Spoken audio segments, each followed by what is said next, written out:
Good evening to all of you. First of all, thank you for joining this webinar conducted by TPL. And before we start, let me share one or two protocols for this session. The first one is that we will have the question and answer sessions towards the end of this webinar. So therefore, what I would request is that if you can, direct the question to me so that it gets captured and then we should be able to address towards the end of the session. That's one. And the second one is about, we would be sharing this PPT as well as the recording maybe in a day's time. So not to worry about taking down and things like that, because we would love to share this material with you once this is done. Now, having said that, let me set the context for today's session. This session is basically going to focus on four C's of empathy. The first one is the context, which is very, very important. And the second one is about what we call as the concept itself, where we're going to discuss about three different types of empathy, which most of the time get neglected. But I think this is the right time. In fact, what we are going, all of us are going through, not just us, but the rest of the world. I think this is I think we could have found more opportunities this time than this one. That's second C. And the third one is definitely about corporate connect, because you might think that in what way is this concept very important to us in our corporate careers, whether you're the CXO level or CEO, or just beginning your career or mid-career, whatever position that you are in. This is supposed to be one of the most sought after skill as of today. And the last C is about, we would like to give away one important tool out of this. Most of the companies are not very aware of it, but there are few companies in the world which are using this one to their great advantage. So these are the four C's. And we will start, like I said, with the context. So let's start with, and we will be starting with two wonderful movie clips from this beautiful movie called as Forrest Gump. Maybe most of you, maybe all of you, or definitely some of you must have seen this world-class movie. This is a movie which was produced in 1994, and it was written by. In fact, it was based on a novel written by Winston Groom by the same title. And this movie went on to win 6 Oscars, including 4 Best Actor, Best Director, Best Movie, Best Visuals, Best Screenplay, and Best Editing. These are the 6 awards that it won in 1994. So it is a fantastic movie, and it's great to start our session with these 2 movie clips. So let's start with these 2 movie clips. Okay, so hope most of you could see it. I'm sorry that some of you could not see the video or maybe couldn't hear. But nevertheless, let me just capture the spirit of what we wanted to show you. Now, these are 2 movie clips from Forrest Gump, and where Forrest Gump was received by different people in a different way. And in the first clip that you saw on the bus, 4 people say that you can't sit here except for this wonderful little girl by name Jenny, who go on to guide him and also play with him and teach him and things like that. And that's the reason why he says that she was the wonderful lady that he ever had seen. And then the same thing gets repeated when he graduates and he decides to join army. And then again in the same another bus, and 4 people say that you can't sit here or this seat is being taken. But again, you'll find just like Jenny in his early days, then he finds here Baba, and who was very passionate about shrimps and things like that. And he goes on talk, give him space. So what this illustrates is something that we would like to catch up as we go along. But then, like I said, this is something context. So now I think given the times that all of us are in, I couldn't think of relating this to what all of us are experiencing. Each one of us are experienced both at an individual level, also at a professional level. Now, these are things that, of course, please don't mistake me. I can never be exhaustive in showcasing some of these things that as I came across. The first picture shows a beautiful image of Dr. George Abraham, who is a well-known nephrologist in Chennai.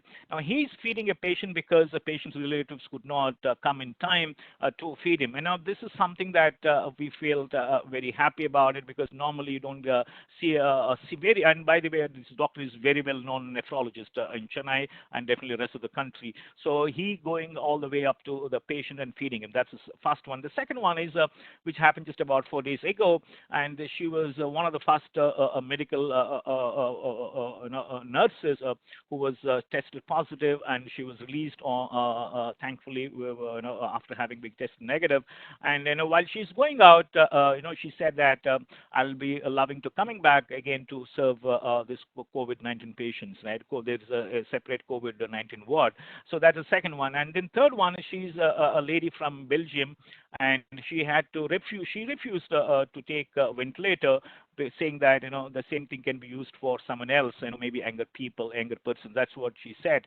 And this is again the next slide is coming from two, I mean, husband and wife doctor, Dr. Regi and Dr. Lalitha. This is a small tribal village in Dharmapuri district in Tamil Nadu, and they've been doing fantastic work. In fact, so much so that they've almost taken over the village, and almost they've adopted during this crisis time, and they put up hoarding saying that anybody who doesn't do basic things, they'll be fined with 500 rupees and things like that. And then, of course, they have been extending this olive branch to all the families within this village. Again, a super story about how people are stepping up during this crisis time. And the next one is uh, uh, this is something that again that we would have heard about in the recent time, where both the Taj properties in Bombay have been extended to the doctors of COVID crisis, especially doctors from BMC, and both the Taj Lands End as well as the Taj at Colaba. And that is the next one. And the last one in this context, if I can show you, again, like I said, please, it's not an exhaustive list. A lot of people have contributed, donated a lot of money to different for either charities or different funds. Now, internationally, I think these are the two well-known people that we came across, Wofra Winfrey as well as Jeff Bezos, who Wofra Winfrey has donated about $10 million, and then Amazon chief has donated $100 million. Back in India, we have Ratan Tata, announcing almost about 1,500 crores, and then Azim Premji, as usual, I think he's India's finest philanthropist. During this time, he has committed 52,000 crores. That's about $7.5 billion. And of course, all the film fraternity, right from Amitabh Bachchan, Shah Rukh Khan, Hrithik Roshan, a lot of people. Because I think, in one essence, I think what we are experiencing is a sort of no-frills economy. I think we have come from full-service economy to no-frills economy. And all that you saw in the last four slides, again, I'm sure you'll have more examples back in your own towns and maybe in your near apartments and cities, etc. Like I said, it's not an exhaustive, but just to capture the movement of what we are trying to discuss. That's about it. And therefore, now we come to the actual thing, and that is what we have seen from both the clips. Remember that the little girl as well as Baba and all the people that you have seen here, and many more, like you said. And now they're all the people who have been demonstrating or exhibiting what is called as empathy. Empathy, I think many people think it's a soft skill. Please remember, it is not, or it is no longer a soft skill. It has become so much. As we go along, we'll try to prove that. But the point is, at this moment of time, let's stay on with this thought that empathy. What does empathy mean to us? It has come from a German word, which is from the root word is einflowing, which means filling in. And in fact, if you look at the dictionary, you don't find this word till about 1908. It was only in the year 1908 when two psychology professors have from one professor is from Cornell, other professor is from Washington University.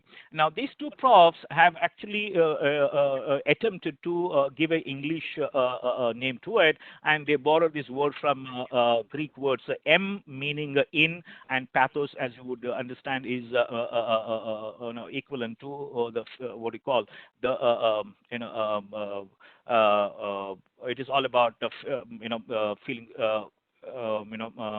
uh, sorry for it. So therefore, what these two prof have given us is this beautiful word called as empathy. So it was in the year 1908, when this became a part of the lexicon. Otherwise, till above 1908, there is nothing like empathy. It was only this word, and of course, that's again the birth of psychology as a discipline. And as we go along, we'll also see some of it because some of maybe all of you, or maybe at least some of you would have studied MBA, and therefore you would be able to connect to some of it. But this is the birth of this word called as empathy. And then as we move along, so this is the best definition. Of course, you can have not a definition as a typical class, but then just to remember as a beautiful thought. I think again this is given by Alfred Adler. He's an Austrian psychology professor, and he gave this beautiful idea of what is the meaning of empathy. When he said that empathy is seeing with the eyes of another, listening with the ears of another, and feeling with the heart of another. It's a very deeply rooted in human emotion. And like he said, he's the one, he's a gentleman who gave this definition. And he, in fact, some of you are interested to pursue this thought further. He's the one guy who has, founder. He was founder of what is called as individual psychology, because all his life he focused on individual psychology as opposed to social and things like that. And also, he's the one who is credited with having done a phenomenal research in one of the things that we always talk about, that is inferiority complex. We talk about. So he's the one who has done a phenomenal research in this. So that's a definition. We stick with this. So when you can hear, when you can see with the eyes of another, when you can listen with the ears of someone else, and then most importantly, when you can feel with the heart of another person. And needless to say, it has its own benefits. That's the reason why all of us have assembled and to debate about it, right? Nothing more than that. Of course, please remember, it is not that we will have exhaustive answers to it, but then, like I said in the beginning, it is just to share perspective so that some of us can start thinking about it. Some of us can disagree, some of us can violently disagree, but the point is that it is worth thinking about it, because this is the time that we definitely need more of it. So the skills that would be coming out of if you become an expert in this one is what is called as the collaboration, definitely creativity, and feeling safe, because definitely all of us would feel safe. A person who is emotionally matured guy, and who shows that he has that empathy, and then definitely the emotion connect itself. So the point is that we will stick with this definition. I won't say it's strictly definition in the classroom per se, but I think just to understand what it is, because it's a beautiful thought. Although a lot of people have defined or articulated the meaning of empathy, but this I came across as the most simplest and very true to the purpose that we all want to imbibe. And this is something I thought I should share with you, because this is something that we will connect, because all of us just take a moment and then reflect on the one is what you see on the left hand side is a pyramid. All that is pyramid, it's just more of a construct that I thought I should put it here, because since childhood, all that we have gone through is it starts with feeling. And even today, I'm sure all of us keep hearing about what is called as, when somebody comes to the office say that I'm not feeling well, I keep saying that, why don't you feel good about it? But the point is feelings, and it starts with our childhood, and then there we start forming opinions. Then we start developing perceptions. Then we start forming our own views. Then they become judgments. Then biases. Then they become slowly very strong attitude. Then that becomes lifestyle, and that's what defines our person. Now you see in the middle of the slide there's a beautiful graph now which says that there is a negative relation between what we call as the ability to adopt, right, or your I won't say ability, but then more than ability, I would say your willingness to adapt. That's what I think of a better word. And then the other axis is age. So the point is that as we age, our willingness to adopt becomes so less and lesser. So that's a thing that we're looking at it. So therefore, it's very important that maybe some of us are parents here in this audience, or maybe some of us are, definitely definitely, I mean, all of us are executives, so definitely, but it is also important for children because we have to be very careful about the kind of form, the opinions or the bias they're forming, because they are very subtle. They become, they're not, they don't exhibit, or because also the fact that we are also not alive to observing these very subtle cues, but that's an important thing I know that we need to be doing, especially this time. And also that's once again just a little digression. That's the reason why people, a lot of educationists insist that the study, or let's say the subject of psychology, should be introduced right from all through the higher secondary school, and maybe even in a degree, and some of it should be in PG programs, because that is a purpose. Because the ultimate thing is you will be working with people, and if you can't understand them, and if you can't read their emotions, then you might land up in wrong judgments.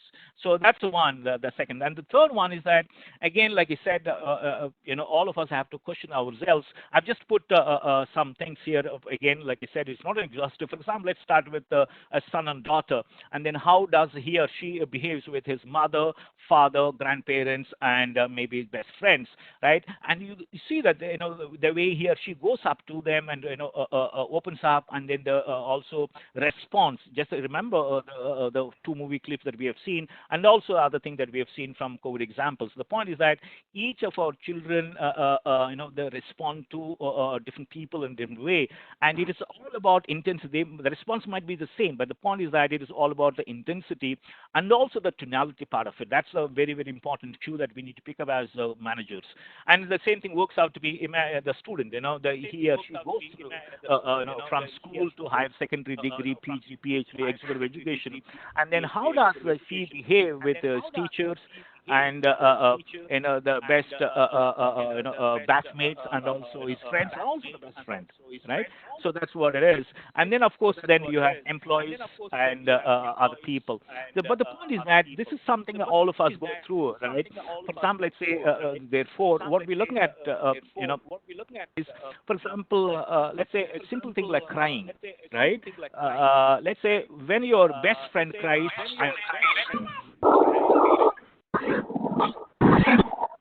I would have experienced that's crying is one of very simple things, like when somebody you come to know that somebody you come to know that your friend has lost his wallet, right? And you can see the responses of different people around him. One person to him, he responds in different way, and then one person who is not very close to him, he different what we are through this slide. And this चलो चलो the last चलो slide in this in this context, because this is something that all of us are aware, so therefore it is not esoteric here. And I'm sure all of us have experienced maybe all of them, चलो but जरा definitely some of them. And one is about marriage, other one is about celebrating our daughter's birthday, other one is about having a date, or maybe on a Valentine's Day or any other day. Other one is about celebrating your marriage anniversary. Just imagine for a moment, when you have to celebrate your daughter's first birthday, or let's say when your son's first birthday, or wife's birthday, or maybe your father's birthday, or maybe your boss's birthday. I mean, the kind of meticulous planning that goes into it, and then you're living those moments now itself, right? So therefore, when when you start buying the little things, you're so much awed with the kind of happiness that you want to see in that person when you actually do it. So that's the kind of thing that we would like to do it, right? So it can be, and I'm sure during marriage's time. So we are so meticulous, and the kind of granularity that we get into in terms of planning for every guest that we get, right from the time they giving a marriage card to the reception day, actual day, and right from the reception to the time till the time they are seen off. So everything is so meticulously planned, and that is what is at the core of what is called as designing customer experience. In fact, that the experiences have to be designed, and that's the reason why some of the great companies are known for it, because they're so empathetic about their customers. And when I say customers, it did not be only external customers, by the way. It also has got to be extended to internal customers, because they're also equally important for us, especially not just about this time, but even beyond, right? So now let's get into. So this is about the context. So like I've given you just to recap of what we have done. So we have seen these two movie clips from Forrest Gump, which actually sets a beautiful context, and very painful to see how people react to this kind of people with a little disability. And then COVID examples, how people are extending their olive branch to a lot of people who are experiencing tough times, and also our own little social events that happened in our own homes, right? So now let's get into the second C part of it. That's the concept part of it, right? So this is before we get into other details. Let's look at this. Is probably the one of its kind in the country, which comes out with what is called as the State of Workplace Empathy Service year after year, and the one that I could think of is only this one that is available in the world, at least as of now. So this is coming from Business Solver, and this is the data that I could get from 2019.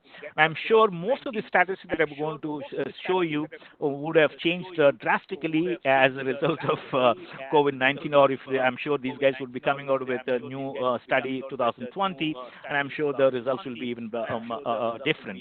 The point that we're looking at is that empathy is now a foundational value in the workplace. And those of you are from HR backgrounds, those of you want to be in HR, I'm not sure what seems you are, but definitely more so for you. But for otherwise, for other people as well who are attending this webinar, let's realize that it has become a foundational value in the workplace.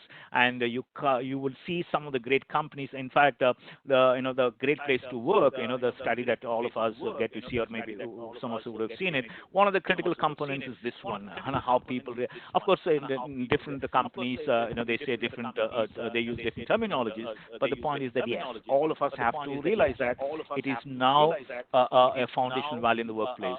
And the second one is that it is empathy has become a driver of change and business performance. It is no longer, like I said, a soft skill that need to be put in ivory tower or put it in a hanger, and then you can wear it as and when you want it. It has to be an outfit that you have to wear every day. Therefore, because you don't know when you would need it, so therefore it is important that it becomes a part of your lifestyle itself. And empathy here, if I have to define it from this survey perspective, empathy is the ability to understand and experience the feeling of another, and we'll get to see some more of it, but let's begin. So then now here are some numbers. Like I was telling you, this is definitely much before COVID-19, and after COVID-19 I'm sure things will be changing in a better way, or maybe in a worse way, I don't know, but definitely the results will be much different. So the first one is that if you see it right, the 78% of employees would work longer hours for a more empathetic employer. That's the first one. So 78% are people, employees who would love to work for an employer who is very empathetic, and definitely goes without saying during current times, right? And the second one is about 72% of the CEOs say that the state of empathy needs to evolve. And please remember, this is a 15% increase in 2019, opposite to 2018. And that's the reason why I said that in 2020 this can increase even more, right? And the third one is the third statistic that we see stating at us is 50% of CEOs believe it is hard to demonstrate empathy. And that is the reason why some of you, maybe all of you, are planning to be in corner suits, that it's time to develop that beautiful skill, because it's not that easy to demonstrate. And we will get to see in a few minutes time why it is so difficult. And the next statistic that is in front of us is 9 in 10 HR professionals and CEOs agree that companies are more empathetic when they have diversity diversity in their leadership. So that is again one reason why we want to promote, our company should be promoting diversity. Again, not just gender diversity, but a lot of other diversities that we think of, right? Educational diversity, geographical diversity, you name it. I think all possible diversities, and that is the reason why some world-class companies have already taken lead in promoting this diversity across their layers. And third last one is a very important statistic. 92% of employees said companies that offer emergency financial assistance are more empathetic. So I think that's the reason why I think people engage. Of course, people engage. All of us engage, like us, a lot of employees. The people engage with companies for various reasons, but one definite reason is to to secure the family's future, which therefore goes without saying that it's all about having the financial benefits, or let's say pecuniary important. And the second last one is the 80% of employees, HR professionals, CEOs say companies portray people negatively if they have a mental health issue. So that is important. So it is like a mirror neuron, right? So somebody, I mean, each one of us have to be agreeing to it that if we have a deficiency, mental deficiency, it's better we correct ourselves, because it can be quite devastating when based on that state we take decisions. So that's the reason why it's very, very important that we get do this reality check every now and then. And the last one is 95% employees say family benefits such as daycare and flexible working hours are empathetic. So I mean, again, people have given their opinion on what it means. These are all the signs of what the kind of possible signs that employees want to look for to say that whether companies are empathetic or not. So I think it goes to this and the previous one, like I said, is a business solvers employee survey, the workplace empathy survey. It goes on to prove that, like I said, it is a mainstay skill right now and even beyond. But I think most of the times we do maybe take and scare of it. Now let's move on to another one. This is another survey that you could pick up for this webinar, and the one that I've been doing some research quite some time. So it's the number one. The empathy is considered the most critical leadership performance driver. And the other thing that you get to see is that 92% of the employees say empathy is undervalued, absolutely undervalued, because, like I said, again, maybe because I won't blame anyone, but I think it's just because all of us have started. I mean, a lot of time people believe that it's just a soft skill. I mean, it doesn't sit in your balance sheets and your P&L accounts and things like that. So maybe because of that.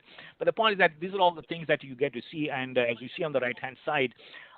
This is coming from, I picked up from Knowledge at Wharton. So this gentleman was the Chief Strategy Officer, Mark Leader, was the Chief Strategy Officer at Nielsen. And before that, he was with McKinsey, and is one of the top consultants in the world. And, they have formed some forum called Strategy 50. As a part of it, what Mark Leader was doing for quite a number of years, at least for the last 4 to 5 years, has been that he wanted to understand from his other members, out of this Strategy 50 forum, how do you think, how do they think strategies moving forward in a very, very volatile and also very, fast-changing environment. So as a result, we started having a lot of this conversation. So one of the things that has come out is very, very surprising for him. And this is what he said. He says that strategists are traditionally hired for their IQ over their EQ. Back in my McKinsey and Company days, when we interviewed prospective client consultants, we assessed for their intellectual horsepower, problem-solving skills, conceptual thinking, and quantitative reasoning. And demonstrated capacity for empathy, and he defines empathy as the ability to understand what another person is thinking and feeling through their unique frame of reference. And continue of that is, the empathy wasn't tested in any interview. I can't recall a time when it was even discussed. And it's a beautiful book that he wrote Crafting Strategy in an Accelerating World.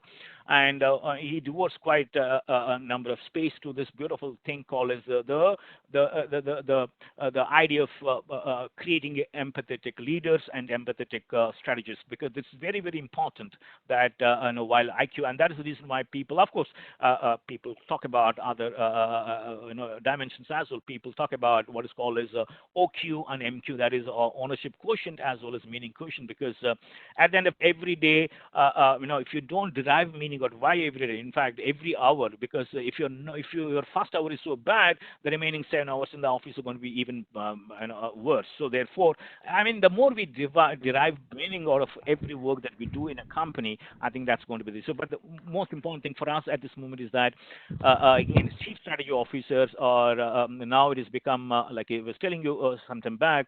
Now it has become very important. What do you say? Part of a tool, or maybe a part of the skill set for the strategist as well across the globe.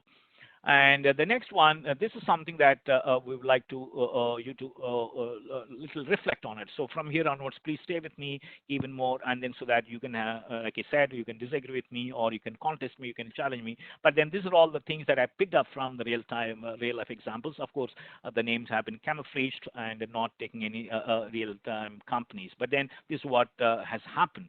Now we have two people, right? So one is Neha, other one is Mr. Arun. Now, let's look at Neha, and I'm sure maybe some of you would have experienced yourself, or maybe would have seen somebody who would have experienced them. But even if you have not done either one of them, but trust me, you would go, or you would either see somebody going through it, or you would experience. So that's the reason why let's therefore debate about it. So the first one is the character is Neha, who she approaches the decisions dispassionately, using her keen intellect to rationally assess a situation and respond appropriately. That clear-headed thinking propelled her up the corporate hierarchy.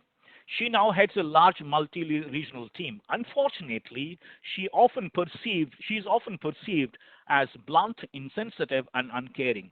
Some of her team's top talent has left the company therefore. That's about Neha. She's an outstanding performer. She has the guts to call a spade, and then she's quote unquote very professional. That's what she is. But unfortunate thing is that she couldn't connect with the people, and that's what it says. And then we have other person, Mr. Arun, who is liked by all, especially his direct reports. His ability to engage colleagues helped him scale the ranks quickly. Now that he is in a position of power, though, he struggles to make tough decisions, constantly worrying about how his actions will make others feel. As fond as they are of him, Simon's subordinates have lost confidence in his leadership. Now, it's a very tricky situation, because if somebody turns around and asks which is the best one, I have no idea, but we can go on debating about it. We can come out, maybe some ideas would converge, some ideas will still have some divergence. That's a different point of view. But at this stage, let's do. Now, if you reflect on these two people, it's quite easy to figure out what is wrong with Neha, because it's not a rocket science there, because we know for sure that as far as Neha is concerned, she lacks empathy, because that's the reason why she's not able to connect people, because she's running after only the results, and somewhere the processes and all that. Somewhere the people connect is lost. Therefore, it's quite easy. Now, the most tricky part is Simon's and the shortcoming is not readily what do you say the apparent. So therefore, it becomes even more destructive. It's as destructive as anything else, or as destructive as Neha's situation itself. But what we call it in typical language, in typical organizational language, is Arun is suffering from what is called as excessive affective empathy, or emotional empathy, as we get to see it. Just to park this idea for this moment, but definitely I'll come back to it. But then let's stay on with this one for a moment. This Neha and Arun's character, like I said, I'm sure all of us. That's the reason why it is very difficult, to when you start becoming friendly, and then you don't know when to draw as to what should be the level of friendship to someone else. So when it becomes it becomes very difficult when you have to take tough calls. So that's the reason why it's where people say that's the reason why, again, people always say that as you go up the ladder, it becomes very lonely, right? So that's the expression why it's very difficult, because you have a lot of things, a lot of dimension to look at to before you take a decision. But most important thing is definitely the people part of it. So let's stay and then let's move on. So like I said, let's look at it even more deeply. Now, I have, please think, now I'm giving you even a little more, real-time example. And this is, again, like I said, it's a very, very real time. And assume for a moment, I would request each one of you to just assume this role of, Rajiv, right? I'm Noela, right? Each one of you are, each one of you are Rajiv. Who, and this is the time also, around April time, or maybe for some of you it has already happened, and I don't think it might happen soon during this time. Now, Rajiv is, he goes to his boss, that is Noela, that's me, for a performance hike, right? So that's the simple situation. So, like I said, I mean, this is what it is. But the point is that Raju is a stellar performer, and he has been with the company for quite some time. And his reporting manager, that is Noila, that's me, has seen him quite a bit. She knows that Rajiv deserves the salary increase, and the company policy won't allow at this point of time. Now, the point is that how do you respond to this kind of situation? It's a true situation, and it happened. Maybe some of us would have experienced ourselves, or would experience, if not today, sometime later in life. But the point is that now the response to this one depends on the kind of empathy that each one of us demonstrate, or let's say I'm going to demonstrate. But then I'm playing the devil's advocate in this case. So therefore, let me, before we say what is the best one, let me just put up before you, because all of us need some frameworks. That's the best way to assess. Otherwise, it becomes a typical Jnana session. So we don't want to do that. So therefore, let me put up this framework. So this is the framework. Hope all of you are able to see. It's just a 2 by 2 matrix here. And what you get to see is, these 4 quadrants, right? So on the one axis, you have what is called as a cognitive empathy, which is ranging from low to high. On the other axis, you have effective empathy, which is again ranging from low to high. So based on this, you have 4 quadrants. So when you have, when you have the low cognitive empathy and low effective empathy, you have just to have a manager or leader. When you have very high effective empathy and low cognitive empathy, you have somebody who's called as a friendly colleague leader. And you also have the other leaders, inspirational, effectively emotion. So maybe I'm running a little late on the topic. So let me just tell you the cognitive, not so much bothered about the jargon part of it, the cognitive empathy and the effective or emotional empathy. The difference is that in the case of cognitive empathy, we only think, right? For example, let's say I come to tell you that I'm sorry, I've lost my purse, I've lost my key, and now one of you would definitely just, yeah, I mean, you feel about it, yeah, I mean, just you park this, you just receive the information, cognition, that's it just parks there. The second person is somebody who's emotional empathy gentleman. Now what he or she does is he actually share that emotion with me, and therefore you share that space with me, and then maybe you also propose a solution. That's a difference. So based on this one, and these 4 quadrants that we have. Now let's look at the responses that I would have given you. Now this is, I'm sorry, but then it's the real time. So therefore, let me just read out to you. So this is the first one. So when you are just a manager, remember the one quadrant there where you are low in both the cases, right?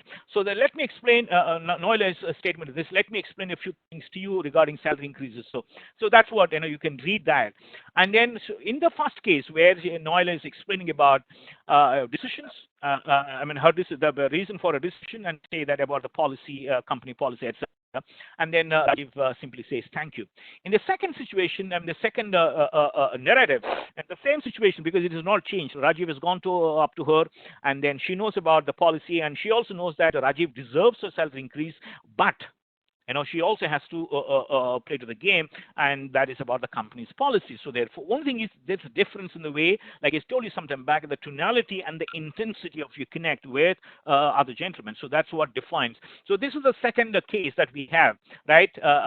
And the last but one is again the inspiration effect leader. But I'm sorry, but I'm little going a little faster because of lack of time. But then any questions I can answer as we go along. So the third one is that again the only defines is that her emotional response to the situation. So in the first case, as you said, it's a very plain, blunt, plain vanilla case where she says that this is the policy and therefore I'm sorry, I can't do anything. In the second case, she said that I'm really sorry, and so she starts feeling his pain, and therefore you can see the conversation as well. So that's the second. In the third one, she goes one step further, and then this is what she said: I absolutely understand your request. I do acknowledge and value the reason, all this kind of thing. So, but Rajiv starts feeling in a different way because ultimately, when somebody approaches you for a solution, sometimes you can do it, sometimes you can't. Even though you think he or she deserves, you can't do it because of the existing policy. So your job is to respect both of them. But the point is that, I mean, you have to be, doing that Indian yang. You have to play that Indian very, very subtly and not hurting anybody, because you are, you have to be equidistant, and you also have to be very objective to both the parties in this case, right? And the last one is again one more, the emotional leader part of it. Now, all this, like I was telling you sometime back, it is very difficult because it's not that in just about 15, 20 minutes, we can just go through and accept yes and no kind of thing. That's not a binary results that we're expecting out of this session. But the point is that, like I told you, it is just to trigger our thinking. Now, just to get you the other side of it, the three types of empathy, and this is what is given by the man himself, that is the gentleman who has propounded this beautiful idea of what is called emotional intelligence. So the idea of empathy is at the core of emotional intelligence. So I've just given here you can see the background, they're not so visible, but then we can have them. So the Daniel Goleman has written a fantastic literature on emotional intelligence, right? So he defines in three ways. One is what is called as a cognitive empathy, other one is emotional empathy, other one, last one is a compassion. So just to understand in simple terms, not get into the jargon part of it, cognitive empathy is just about thinking. You just think, when somebody, it is happening at the cognitive level, that's it. And simply knowing how the other person feels and what they might be thinking, sometimes called perspective. That's just about thinking, nothing more than that. In the second one, like I said, you increase the intensity of your response, and this is what is called as emotional empathy, where you feel physically along with the other person as though their emotions were contagious. Just the way you do it with your best friend, the way with put your hand around your son, daughter, and things like that. So you just go to the next level. And the third one is you actually do it, right? You have seen in the COVID example that we looked at, some people have actually done it. Some people, imagine the doctor, the nephrologist, right, from Chennai. Now, a lot of other doctors would have seen that old patient needing food, but then, he being a great nephrologist himself, he could have taken a back seat and then not instructed somebody else. But then what he did is he went himself. That's a compassion part of it. So you actually do it because you know the situation yourself. So that's these are the three important empathy. So one, just recap, it is about cognitive empathy, then it's all about the effective or what is emotional empathy, and the last one, compassion and empathy. And the only subtle difference is that in the first case, it's just about thinking. In the second case, it's about you feel it. In the third case, you actually do it. So that's the only difference. And again, I'm skipping with again the same thing that I'm putting in. So it's ranging from I to you, and what it means is that you show that compassion, and therefore you demonstrate that you're really empathy to other person. And again, this is again. I'm sorry, but I'll be skipping this as well. Again, this is real-time examples because of lack of time that I'll be skipping. But nevertheless, I'll share this one with you. And again, this is borrowed from the real-time examples of what we could see of different people. It's just to understand what is called as what is a effective and ineffective response in each one of these three categories, right? And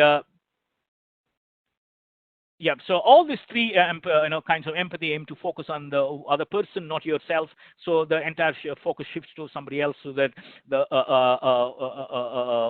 you become more empathic about other person, and they help the person feel heard, and then you create a connection and things like that. And this is an interesting perspective. Maybe it will be good to understand this way. So if you look at again, I try to put it in as a spectrum, and this is again one axis you have effort, other one is understanding and engagement. So as you see, it starts from pity, and then it goes up to compassion. So the one is the first one is about the pity, the second one is sympathy, where you feel sorry for somebody else, and the third one is empathy. That's what we are talking about. I feel with you. And the compassion is that you are actually moved by somebody else, and then therefore you actually lend your hand, whatever support that you actually do it. That's what we right. So so the point is, again, people mistake when people use these words interchangeably, and that is empathy and sympathy. In simple words, empathy and sympathy, if I have to put it, although I put some differences here, but then for want of time, let me skip it, because we have some more important content to coming up. So the simple difference is that in the case of empathy, it is all about you feel for someone. In the case of empathy, you feel for somebody. In the case of sympathy, you feel sorry for somebody else. So there's a whole lot of difference, right? So we need empathy, empathetic people, not just about sympathetic people, right? So it's not good enough to say I feel sorry for somebody else, but then do you feel for someone else? And that's what we're looking at it, especially in these times. So now, again, I have actually four clips, coming from movies, but for want of time, I might have to skip them again, because I really want to share this one with you. What you call the customer empathy map, and then maybe we can take some questions and we can move on. So the customer empathy, because people might think that why this empathy is all. I mean, it just is it a nice goody topic, and therefore we just have to keep it up, and like I said, in ivory tower. But it's not. Like I was telling you, people have started taking to this one to a next level, where you start up. Remember the one that I showed you earlier, the slide about the events and empathy, where we have seen marriage and birthday and things like so. That's what I told you, that you know that just the way you feel for somebody else, right? So your own beloved, maybe your brother, sister, or maybe colleague, or son or daughter. Same way you have to feel for your customer. And when I say customer, please don't restrict only to the guy who is giving us money, but also who is allowing us to make money. That is your internal customer as well, and that is your employee. So therefore, when it's a customer, and apply whether you're a strategist, gentleman, whether you're an IT professional, whether a HR or a marketing, any person, whoever is attending, trust me, I mean, I'll be more than happy to work with some of you who are interested. But the point is that we actually can do it. So please, just allow me to explain just about the map. There's a beautiful company called Explain. X, the word, letter, and plane.com. These are the guys who have developed this framework, and this is the updated one. I'm going to show you the earlier version as well. What you see is that, and there are 7 dimensions to it, right? The first one is that the first 2 dimensions from 1 and 2 are definitely not there in the earlier version, and right now they have included. So who are we empathizing with, and what do they need to do it? And the second one is about what do they see, and the fourth one is about what do they say, and then the next one is that what do they do, and the next one, what do they hear, and the last one is that, please remember, as you can see schematically here, all these are outside our head, and what is going inside the head is just these 2 things. The pains and gains, most of the times our customers may not be able to articulate, may not be able to explain. So that's where what it calls for. We have to walk an extra mile to figure out, and therefore that's the reason why some companies are extremely good, especially companies like P&G. The kind of I don't think anybody can find a better example than a P&G in terms of the customer centricity part. And so much so, I am little digression, the very heart of design thinking also, because right now I think one of the great thing that we keep hearing quite often, along with other lexicon, is design thinking. At the very core of design thinking is empathy. In fact, it starts with empathy, right? So what you see is that it's a beautiful thing that we have it. So this is how they actually develop one freight rate coffee, and lastly, and these are some of the books that we have. Of course, again, like I said, not an exhaustive, but definitely some of the best books. Some of you are interested about empathy, very fine books, and then some of the movies. Again, not an exhaustive, but some of the best movies that we can think of. Because always good, and again, pick up those movies which are based on true stories, because there's not a little of fiction, right? And more of true stories. I think that is where people might connect, right? So I think some of these movies, and I would say that from my side, I'm really sorry that I could have to skip some slides because of time.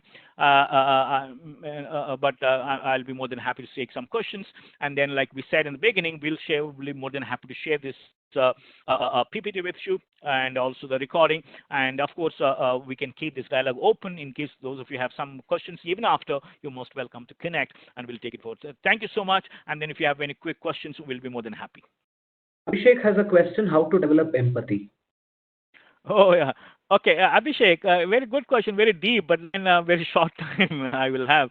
But I think, like you said, I think one is to observe. I think the most important thing here, Abhishek, is to observe very carefully what. I mean, again, like I said, you'll have, when I say observe, not necessarily in your own company, and but also learn from. Like I was telling you about, read a lot. That's one thing. Please read some of the best books, and maybe we can also share some of the finest articles from HBR, McKinsey, etc. Because HBR has done quite a good job. And then definitely the books, and definitely true movies. For example, let's say The Blind Side is one, and the Good Will Hunting is one. In fact, I want to show some of it, really some good examples. So I think the one way to do is that you start looking at yourself from the point of view of the other person. That's what the empathy is all about. Please remember, and you have to also know when to draw a line about being empathetic, because beyond a point, then people like Gandhiji said, if you are two gentlemen for too long, people think you're a fool. So therefore, it's also important that while you demonstrate empathy, you also have to be little assertive. Why little assertive? You have to be assertive. Otherwise, like you would have ended up having that dilemma between Neha and Arun. Both are important because both have gone to that levels only following their approach. But once you reach that level, that the only difference that makes is a very interesting DNA, right? And what works, and that's the reason why in leadership we have something called as zeitgeist leadership. In other words, let's say if you bring back the old leader who was a very successful leader, and then do you think he would serve these times? May not be. And people have tried. For example, you would have seen, I think a grand example is definitely Jack Welch. Now, when he left in 2001, and then what he, Jeffrey Mills is inherited. So the point that we're saying is that everybody thought Jack Welch was definitely lacking empathy, but because he was definitely a cognitive empathy guy, because he's a what he was. But then this gentleman he came across more as a empathy what emotional empathy guy. But then you had different results. And you know what G is going through right now. And the same is the case with Infosys back home when Nandan Nilekani had to come back, right? During I think 3 years back, and twice in fact he had to intervene. But the point is that you will find this one. The short answer may be a long answer, but I can say that it is no one answer that you should believe, but you'll have to practice it. To start with beautiful reading, and so that you understand, because you have to ground your decisions based on well researched, and also the way observe in terms of your own environment, as well as what has happened in different situations. Abhishek, I hope I could answer some of it. And a lot of questions, unfortunately, but I don't think I would be able to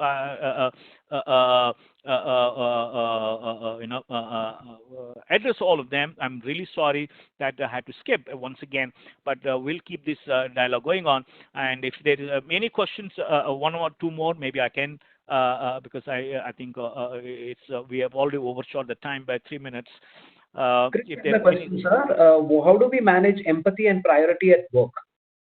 Oh yeah, so I think again, empathy. See, you don't have to look at. They're not mutually exclusive. That's the whole deal. I was telling you, please treat this empathy more as the part of your life. For example, let's say I get to work. For example, today I got just before this. If I have to give my example, right? I had 3 important things to do in the morning. I had to call somebody, and then I had to send some file to it, and then I also have to prepare. I have to participate. What do you call the dry run for this one. So I need to do all of them, but the prioritization is about because you're the best person. I cannot. There is no one way of saying that, which is to be deprioritized, which is to be top prioritized. But the point is that you know what is critical, and therefore that's the reason. I mean, again, you'll have to go back to what is important and what is urgent kind of thing.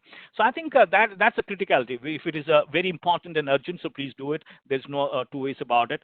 And if it is not urgent but it's important, maybe maybe you can postpone it. But the point is that please don't treat, for heaven's sake, as mutually exclusive. They're all part of it. So you're a part of it. Empathy, like you said, I mean, we can go on talking about it.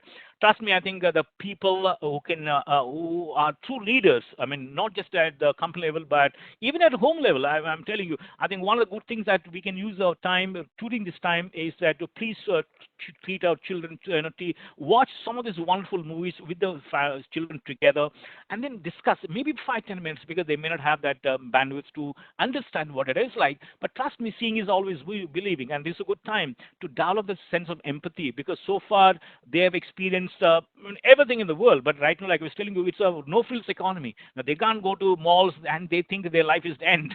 They can't go to their friends and therefore they can't life is end. They can't party with their friends, therefore they think their life is end. So for every small thing they react too much, right?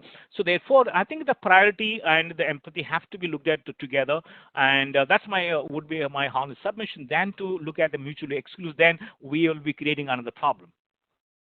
Mr. Bharadwaj has an interesting question. If someone shows more empathy towards his colleagues, can it cause a negative scenario in a few situations?